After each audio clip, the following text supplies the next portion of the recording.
Hello, BookTube. As many of you will know, if you've watched this channel for any length of time, I do a lot of reading. And I do a lot of talking about reading. And as a result, the YouTube algorithm will often suggest reading-related videos to me. I click on all of them. Even if they aren't BookTube, I still click on all of them just to see what the larger world, or the sample of it represented on YouTube, thinks about reading. The reason I do that is something that a lot of you don't like it when I remind you of, but it is worth remembering. That 99.9% of the adult humans on Earth would rather die than read a book.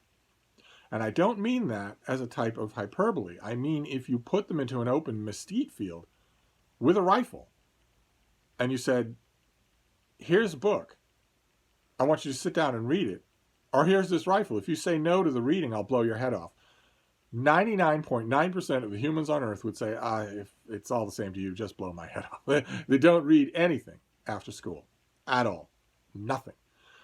Not for pleasure, not for business, not in any way. They just don't do it. In fact, quite a few of them in the 21st century that pathologizes everything, quite a few of them have gone on to tell the additional lie to themselves and to others that they have some sort of mental disability. ADHD is the popular one that prevents them from reading. That is uniformly a lie.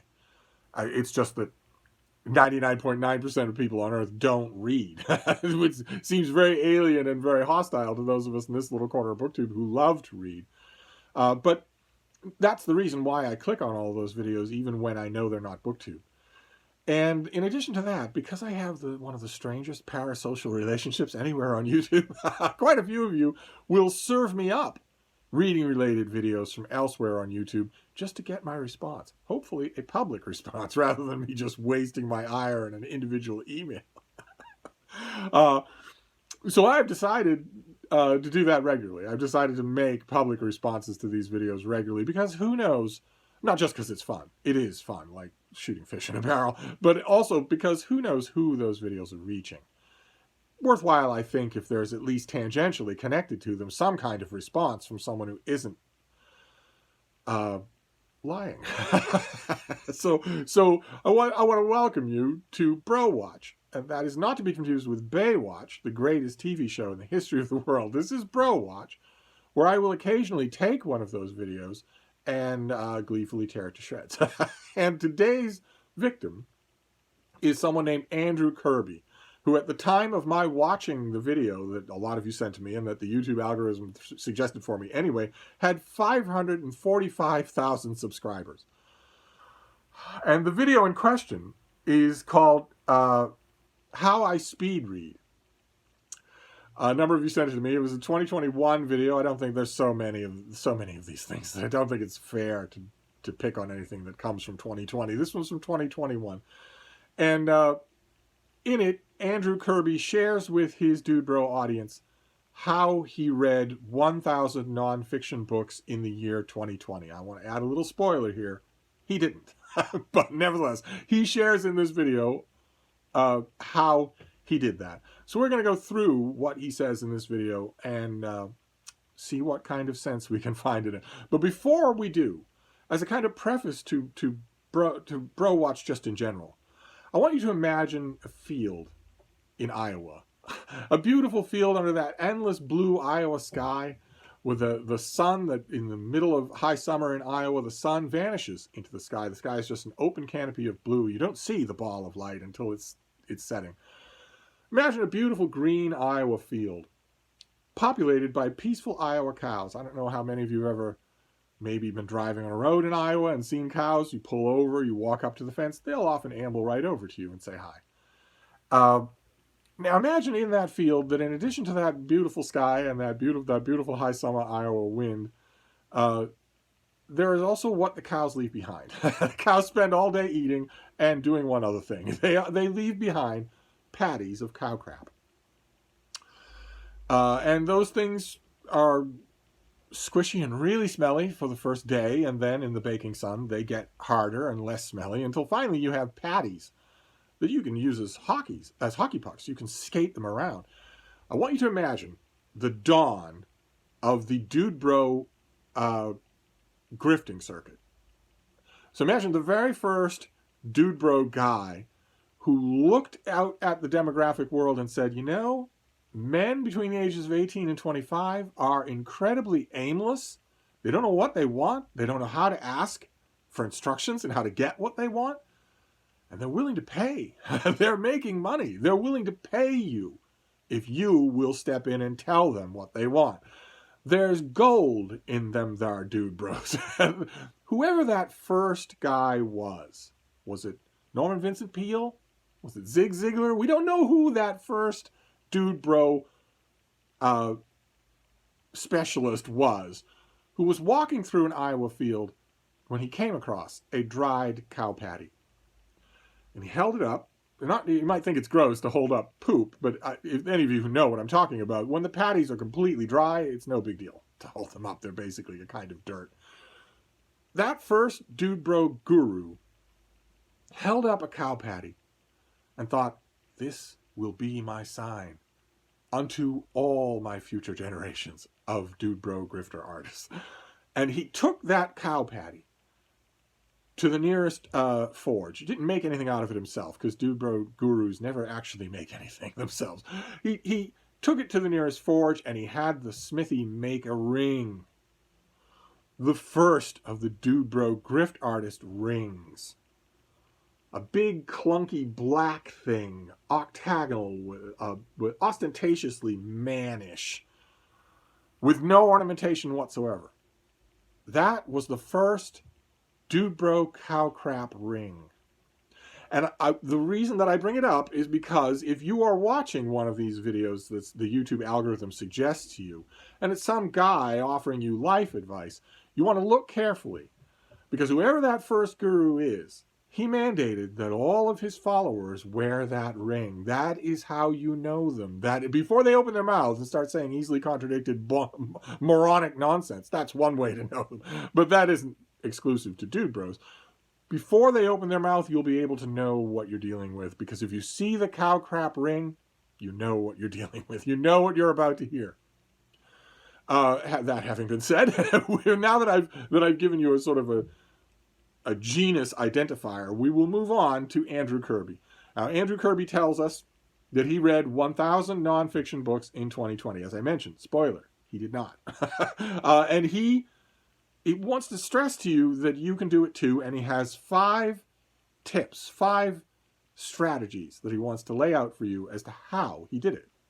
And the first of those is for you to align your frontal lobe with reading. This is his wording, not mine. I'm going to leave a link to his video, although I don't actually advise that you watch it. I don't. It's 10 minutes, 15 minutes of your life you're never going to get back again. So let me suffer, but I don't advise that you watch it. But nevertheless, at the beginning, he says, step number 1 is align your frontal lobe with reading. Now, I want to stress, Andrew Kirby has no idea what the frontal lobe in a human being does. He hasn't even bothered to Wikipedia it. He doesn't know, and he doesn't care. What he is using it for is a shorthand for whatever he wants it to say. He just wants it to sound quasi-scientific. And what he means by align your frontal lobe with reading is that you want to logically agree that there is an ROI to reading, that there is a return on investment. You have to logically think this is something that is worth my while to do. In other words, the logical part of your brain has to think that. And he uses examples here. He mentions, for instance, would you want to read the McDonald's corporate reports for 5 or 6 hours every day? No, you wouldn't. It's incredibly boring. Who in their right mind would want to do that? Well, Warren Buffett would want to do that. Warren Buffett reads financial reports for 5 or 6 hours every day from companies like McDonald's and whatnot. And he just leaves it there. Andrew Kirby just leaves it there. He doesn't elaborate on why you should care what Warren Buffett does or doesn't do, because he knows he doesn't need to. He knows that his dude bro audience already worships Warren Buffett because his money works for him when he's asleep. Because he's incredibly rich, and for some reason there are plenty of incredibly rich people in the world that these dude bro acolytes have never heard of. They all know Warren Buffett, and they all want to be him. And I have no idea why. I don't understand the talismanic importance that he has in this crowd as opposed to all the other millionaires or multimillionaires that are out there. I really don't know.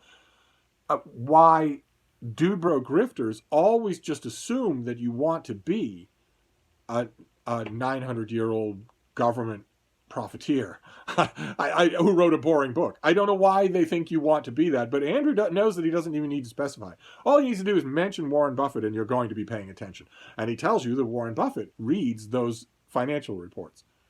He stresses by implication that it can't be because he wants to. It's got to be because he sees an ROI. He sees a return on investment in the time that he puts in. And Warren Buffett isn't his only example. He also brings up that return on investment is seen by some of what he calls, funnily enough, the world's busiest people. And he mentions Warren Buffett, he mentions Bill Gates, he mentions Oprah Winfrey, and just for good measure, he mentions Ben Franklin, who is busy being dead right now, as the famous exchange when a well-meaning concert lady went up to a composer and said, "This Bach person that you played was lovely. Is he still composing?" And the conductor said, "No, ma'am, he's now decomposing." But for some reason, Andrew thinks it's important to mention Ben Franklin, and he mentions that these are the busiest people in the world, and yet they set aside time for reading every day. Spoiler, number one, they don't. It takes a special kind of credulousness to believe what their PR departments say, and Ben Franklin was his own PR department. They don't set aside an amount of time for reading every day. The only person on this list who even genuinely wants to is Oprah Winfrey. And even she will be the first to admit to you, because she never lies, she'll be the first to admit to you that although she wants to, it gets away from her. She's just a really busy person, and it just doesn't happen. And also, with the possible exception of Oprah Winfrey, I also want to offer spoiler number 2, which is that these people aren't the busiest people in the world. If you are worth $200 billion, you are not the busiest person in the world. You're going to spend huge amounts of time doing nothing, staring at yourself in the mirror all day. I guarantee you that whatever Andrew Kirby might imagine about how busy Bill Gates is wrong. It's very wrong. But one way or another, he says that just because everybody else says reading's productive doesn't mean it is, and then he immediately cites all these people who say reading is productive. It's just another example of how these dude bro gurus don't even bother to airbrush the contradictions out of their material. Andrew also rather adorably here at this point offers another scientific aside on why your frontal lobe has to be involved. He says, humans have been evolutionarily designed over the course of the last 200,000 years to conserve energy. Another spoiler. No, they weren't. No, they weren't at all. Andrew might not know this because he doesn't even bother to Google the scientific factoids that he's spewing in this video. I'm amazed that he didn't have time in this video to spew the number one factoid that all dude bro grifters always spew, which is that you are the assembly of the 5 people you spend the most time with. He doesn't get around to that in this video. I haven't watched his whole back catalog. Unconditionally guarantee he said that in a video. I unconditionally guarantee it. I'll buy you a Boston cream pie from Dunkin' Donuts for the rest of your life, every week, if he hasn't said that on camera at some point in his back catalog. They all do. But this particular quasi-scientific insight is rather funny because it's the exact opposite of what is true. Human beings gestate for 9 months. Okay? And then when they're finished gestating and they are born, they're absolutely helpless young infants for another 3 years. That's almost 4 years of complete helplessness. So when you're talking about conserving energy, it's the exact opposite that's true. Humans have been designed evolutionarily over the course of the last 200 years to expend energy. In enormous, extravagant ways. It's part of the evolutionary way that led to humans dominating the whole planet. But we'll leave off on that because he's mainly concerned with the ROI, with the return on investment. And he's saying that the busiest people in the world set aside time for reading. That must be proof that their frontal lobes tell them it's worthwhile to do. And I should point out here before we move on to tip number 2, is that he exclusively equates reading with learning throughout the whole of this video. Now we're going to get to why that's a little sad at the end, but it's going to strike a lot of you as kind of strange, even those of you who love to read nonfiction, as I do. It's going to strike you as kind of strange, that one-to-one equation between reading and learning. A lot of you are going to say, well, gee, I guess I learn from my reading, but it'd be long down on the list of reasons why I do it. I don't pick up my book in the morning because I'm thinking I want to learn something. And you're right to think that. I want to stress, as I'll stress throughout this video, that I do in fact know who I'm talking to. I might be doing a bro watch video, but I know that I'm talking to inveterate, lifelong readers, people who absolutely love it, and who aren't even going to be thinking along these lines. The reason that Andrew is largely thinking about equating reading with learning, there's two. One is that he only reads BroTube, improve yourself, life hack, nonfiction crapola, where the whole point is to learn something, to extract something from the book. And two, the only personal experience that he has with reading, as I'm going to conclude at the end of this video, the only personal experience he has with reading comes from school, when reading was learning. But anyway, we'll move on. His second tip is to get your limbic system involved in reading. So first, it was your frontal lobe, about which Andrew knows nothing. Now it's your limbic system. He, again, knows nothing at all about what he's talking about. Has not even done his audience of, what was it again? 545,000 viewers. He doesn't even do his audience the basic courtesy of Wikipediaing this thing. When he says limbic system, he's referring to emotions. There are no emotions in your limbic system. It is not in any way connected with that, but that doesn't matter. He's trying to make a point by sounding vaguely biological, vaguely scientific. And what he means by get your limbic system involved with reading is stop reading the books you don't enjoy and start reading the books you do enjoy. And again, he like all dude bro grifter artists, he doesn't see the contradictions in what he's saying. He has only minutes before said that Warren Buffett, holy be his name, does not like reading McDonald's productivity reports. So Warren Buffett is ignoring tip number 2. And so are all the other people, these incredibly uber busy people that he's talking about. They're all ignoring tip number 2. Get him on any even day of the week and he'll say to ignore tip number 2. But nevertheless, for tip number 2, he's saying that your limbic system should be involved because you want to read the stuff you like, the stuff that's working on you. It's not going to be productivity reports from McDonald's, and his beloved Warren Buffett is able to ignore the fact that he doesn't personally love what he's reading in order to extract value from it. But not for this tip. That was true for the last one. It's not true for this one. Then the third tip is stop reading like a 100-year-old. Naturally, this grated against me just a bit because I'm a hell of a lot closer to 100 years old than Andrew is or ever will be, considering that like most BroTube grifter artists, Andrew has a tobacco addiction that he would rather his acolytes not know about. So, nevertheless, if he does manage through medical help to get to 100, maybe he'll think a little different. I naturally got my hackles up when he just automatically referred to anything done by a 100-year-old as wrong.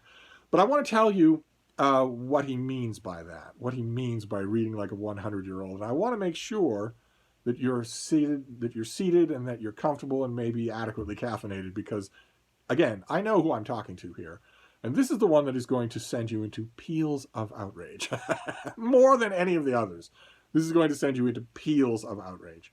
Because what he means by reading like a 100-year-old is reading every page. Actually reading the book from front to back. That's what he means when he says stop reading like a 100-year-old. That old people, 100-year-olds read books like that, but we don't have to anymore because we have technology. We have the internet. So we don't have to read like that. He says most books are just bloated blog posts. He doesn't seem in this video aware of the fact that blog posts have not existed forever. I would be curious to know if you woke him out of a sound sleep and asked him how old is the internet, I'd be curious to know what he would say. But one way or another, he equates the two as if they had existed forever from the beginning of literacy. He says that most books started out as blog posts, and most books should have stayed that way. I want to add a little spoiler here. That's not true for the good books. He might be right about something like the 4-Hour Workweek, but started out as a notion on a blog and then just metastasized into a book. He might be right about that. And if he's right about that, he might be right that there's no reason to read the whole of those books. Although the authors of those books would, I think, line up to tell him, you're wrong. I put a lot of thought into the whole of the book, not just the first chapter. But nevertheless, that's what he's saying.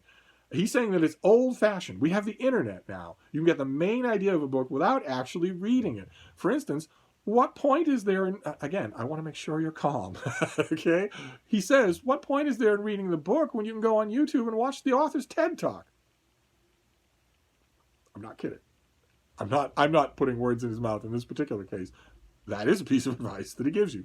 Why bother reading the book when you can go on YouTube and listen to the author's TED Talk? Welcome to the 21st century. And when he's talking about this, when he's saying you only have to read the first chapter, all the ideas of the book will be there, you only have to skim it, you don't really have to read every single page like a 100-year-old, you can just listen to the author's TED Talk, get the bullet points, get the gist of it. When he's saying things like that, some of you who maybe watch some BroTube channels of your own or who've watched me serve some of them up on hot coals for a barbecue might be saying, that sounds familiar. Just get the gist of a book without reading the whole thing? That sounds... Why do I remember that? Well, there's a reason why it sounds familiar, because it's our old friend Blinkist. We've encountered Blinkist before, usually when dealing with BroTube grifters. It's a service that provides the busy young man. I can't think of any young woman that I know of who would give Blinkist the time of day. It provides that busy young man, the young man who is busy with putting 4 pounds of carcinogenous material into his hair every morning, with building his empire, with dating or plating, not dating. Don't ask. We'll get to the manosphere in due time in these Bro Watch videos. In the meantime, Blinkist advertises to those men to get them to shill for the company. And as a result, you might have seen it on other channels to do in-channel sponsorship.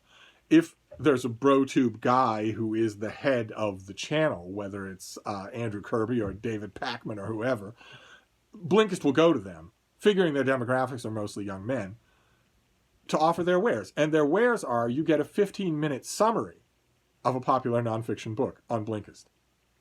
You don't get an excerpt from the book. It's not an audio service. These aren't audiobooks. This is somebody giving you their 15-minute summary of the key points from that crap, modern, popular nonfiction book. So 15 minutes is all you need for the 4-hour work week, or whatever it is, Sapiens, or something like that. 15 minutes is all you get. Just so 15 minutes for the Blinkist summary. And that is just about long enough for your pre-workout amphetamines to kick in, and then you're at the gym. But you've added to your store of knowledge. You've extracted value. Your ROI for Blinkist is extremely good. It's in this section that Andrew talks about Blinkist and reveals that, of course, he's a sponsor for it, and also that he gives the lie to the title of his book, because of his video, because you know now, beyond a shadow of a doubt, you knew it anyway. At the beginning of his video, you knew it anyway, that the title of his video is a lie, that he didn't read 1,000 nonfiction books in 2020. You knew that right away, because at the beginning of his video, he says that he disdains the idea that reading a book means reading the book. So, of course, right away, before he gets to any mention of Blinkist, he's admitting that he didn't read 1,000 nonfiction books in 2020, that he did whatever Frankenstein lazy-ass thing he's substituting for reading. But it's in this step number 3, that he also explicitly mentions Blinkist, and I guarantee you, beyond a shadow of a doubt, that if you asked him, he would say that most of those 1,000 books that he read in 2020 were from Blinkist, when it's not even the text, and it's certainly not reading. So, but nevertheless, he mentions it here. He mentions that that's all you need to do to extract the value. And we have the advantage of being able to do these things because it's not 100 years ago. You're not 100 years old. You can read in the modern way. And then we get on to the 4th tip, which is he calls deep learning. Now, I swear I have watched that section of his video probably 5 times, pen in hand, trying to figure out what he's saying. Now, maybe the poor daffodil was getting tired by this point, but considering how many jump cut videos, edits are in his videos so that he can go out to smoke, I don't imagine, I imagine he was fully refreshed for every single section of bullcrap that he is offering. So I don't imagine that he was tired, but one way or another, I swear you, I could not figure out what he means by deep learning. I figured out what he is misunderstanding about the limbic system and what he's misunderstanding about, what was it, the other one? The frontal lobe. But for deep learning, I couldn't for the life of me figure out what he was trying to make of this point. As far as I can tell, it has something to do with long-term memory. Maybe that's a phrase that Andrew Kirby has never heard. But the impression I got is that in this section, he's talking about the value of baking the stuff that you're reading down deep in. So it's not just in one ear and out the other. So that it's part of you. So that you really cement it. So that it's, I guess, part of your long-term memory instead of your short-term memory. I would wholeheartedly agree with that, but it's not deep learning. Which is the tangent that he goes off in, and he has the graphics showing the outline of a human brain and whatnot. Take my word for it. Again, I stress that you do take my word for it instead of wasting time watching this video. Take my word for it. The human brain had nothing to do with this particular video. And then there is the fifth step of how Andrew read 1,000 nonfiction books in 2020. And the fifth step is not a step. It's a lie to call it that. It's yet another lie. We've got all the way to the end of the video, and it's yet another lie. He's ending with a lie. It's a thing he calls the action step. Because there's not enough just to talk about these things. You have to put them into practice. The action step for step number 5 is that you sign up for his procrastination program. In other words, the final step of how he thinks, of how he's saying he read 1,000 nonfiction books in 2020 is for you to sign up for a cow crap program in order to give him money and data. So it has nothing to do with you reading 1,000 nonfiction books in 2021, and it has nothing to do with him reading 1,000 nonfiction books in 2020. It's just a lie. The final step here is just the brass ring that is hiding behind every single self-improvement pitch by any BroTube grifter, which is give me money and data. I want your money and data. I want to live off you the way a parasite lives off a sheep. I don't want to work for a living. I don't want to do anything like that. I want to live off you. It's obvious that Andrew does. It's obvious that he wants to give self-help BroTube seminars for the rest of his life. Probably, I haven't researched because I'm afraid of what I will find out. I'm afraid it will depress me for the rest of the day. Probably he already has paying gigs doing that. Probably there are people, at least before the pandemic, who are willing to pay money to listen to this kid bloviate to them. One way or another, it's clear that he wants that to be his life's goal, and probably he'll produce a book, if he hasn't already, full of this kind of crap and all sorts of infographic thought leader stuff. One way or another, his final step is just a lie. It is just the grift laid out for you. The final thing is for you to put all of these previous things into action by signing up for his procrastination program. Because why procrastinate inefficiently? Right? When you can pay him to help you procrastinate. You want to do X, Y, or Z? Instead of doing X, Y, or Z with the prescription that my generation would have said, that the prescription for procrastination is, why don't you sit your ass down and do what it is you've been putting off? And don't get back up until it's done. There you go. 2 seconds for free. I gave you a cure to procrastination. It is, in fact, the only cure for procrastination. Nevertheless, Andrew has a whole program. He wants you to sign up for it rather than do the thing you're putting off. And that is it. Those are the 5 steps, really 4, plus a grift, for how to tell you how he went about reading 1,000 nonfiction books in the year 2020. Now, we have already covered a couple of times. He didn't do that. So the whole thing is a lie. We could generously say maybe you would watch it thinking maybe how could you read 1,000 nonfiction books in 2020? I'm thinking that's not going to be possible even for the best intentioned among you, because you'd have to have a life set up something like mine where you basically do nothing else. Otherwise, then the time is just going to mitigate against it. You're sleeping 8 hours a day. You have kids. You have classes. You have meals to make. You have jobs to go to. You have all sorts of responsibilities, all kinds of it. So that even if you're a die-hard reader and you take all the best advice that we dispense in this little corner of BookTube on how to read more, you're probably not going to get to 1,000 books. You probably have to devote your life to it to get to there. Andrew certainly did not. He had a pile of books in his video on the table right next to him. If he's read any of them, I'm the Shah of Iran. And for some odd reason, maybe one of you can tell me if one of you does decide to watch this video, for some odd reason, something funky's going on with the title of the copy of Catch-22 that, of course, he has on his table. Couldn't quite figure out what it is. It looks almost like the number 22 is etched on with an editing program. I don't really understand that unless maybe the number 22 wore off his paperback and he wanted to make sure you knew what it was. One way or another. Because of what I'm talking about here as we go back, I'm going to wrap up now. Because of all the things that we've talked about, how at every point, the thing that he's claiming to say is wrong and also contradicts the thing before it and the thing after it. It's safe to say that this video represents what is colloquially known as fractal wrongness, where it's wrong on every level. There isn't any part of it that isn't wrong. So I know that after all this time listening to me go on about it, you're going to wonder, was there anything of value in his video at all? Is there any value that I can extract from his BroTube grifting video? And for the larger picture, I want to point out two things. One is a thing of value, and another thing is a thing of sadness. We'll do the sadness first, get it out of the way. Because I mentioned earlier in the video, there is something a little sad about this video. Andrew isn't doing this about crocheting. He's not doing this about single hull sailing. He's not saying those things. He's not making a video about those things, and he's not pitching those things as valuable to his audience. He's pitching a video about reading. On some level, atavistically, instinctively, there's a part of him that does realize that reading is an incredibly transformative thing, that it has an unlimited potential to improve you as a human being, to add to you, to your store of experience, your store of knowledge, your store of what he has the gall to call wisdom. His video gave me, the more I watched it, the more it gave me the impression of Andrew pressing his face against the gates. He knows there's something wonderful on the other side of those gates, but he can't open them. He can't open them and go through. Because if he does, he has to give up that ring. He has to give up the bullcrap ring. He can't wear a bullcrap ring and be an heir to Zig Ziglar and all these other BroTube scam artists on YouTube. He can't wear the ring if he's going to discover real reading, because that's the first kind of self-delusion that it destroys. That's why we love it so much. He knows enough about what's special about reading to know there's something wonderful on the other side of that gate, but he's made his own decisions. And one of them is that he wants to live off sheep. He wants to wear that bullcrap ring forever.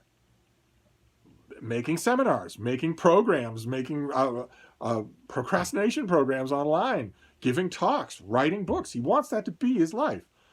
He can't go through that gate or he'll never be able to go back. And some part of him must know that.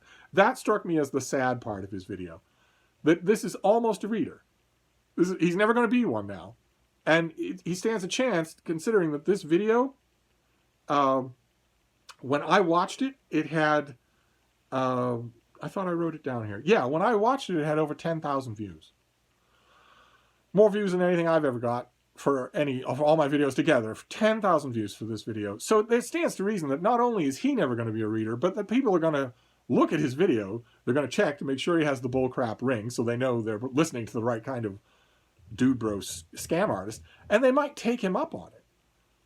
They might also be poisoned into never knowing what reading really is. That is kind of sad. So this wasn't all fun and games for me to kick around this little kitten. But there was also, some of you may be wondering, is it all bullcrap? And it isn't. It isn't. One of the things that he says is actually worthwhile. And I want to go back to it just briefly. It was tip number 2, get your limbic system aligned with your reading. I'm not advocating that you involve your limbic system. Andrew doesn't know what your limbic system is. You still want to read with your brain. Okay? But nevertheless, the gist of the point that he's making there, which is that reading is for enjoyment, that you should enjoy what you're reading, that you should read what you like and drop what you're not liking. Some of you may have seen this philosophy on the channel of Sean the Book Maniac.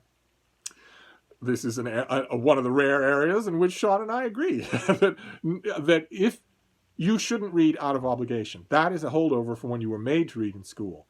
And a lot of you still feel it. Even as adults, long past your schooling days, a lot of you think if I start a book, well, I probably should finish it. You should get rid of that feeling. You really should. That is the one area where Andrew is right. You should read what you like and stop reading what you don't like. I differ from Sean in that I would say give it a longer shake than he does. But I'm noticing that a lot of times he will say, oh, this is an instant bail, and then he'll stick with it for a long time. So I think Sean practices what I preach. One way or another, he and I would both agree, I certainly am saying to you, if a book isn't doing anything for you at all, I don't care if it's the most recognized and renowned classic in the world. Drop it. Drop it like a hot brick. And pick up something that will. Go looking for something that will. Absolutely. That piece of advice in this vast wasteland, this vast Iowa field of cow crap, that piece of advice was good. So it wasn't totally worthless. this first foray into Bro Watch. Again, not to be confused with Baywatch. This is Bro Watch. When the YouTube algorithm serves me up these people and they're wearing the cow crap ring and they talk about reading, you can expect a response from here on out, at least for 2021. So there you go. I will, as I mentioned, leave a link to Andrew's video, but watch it with extreme caution, especially that part about reading like a 100-year-old. It's going to cause some of you to jump up out of your chair and want to throttle this kid. And you shouldn't want to throttle him. I think we can all agree that if this is the way he reads, he's already suffering enough. He doesn't need you to do anything to him. He'll never know what he's missing. Which is the thing that we all say about non-readers anyway, and I hope we say it with compassion. They don't know what they're missing. So I'm going to wrap this up for now. That was your first Bro Watch for 2021, and who knows when the next one will be. There are plenty of you who, just to get me going, just to poke the bear, send me links to things like this. Feel free to keep doing that, but I watch a lot on my own. We'll come up with something for next month. Thank you, BookTube.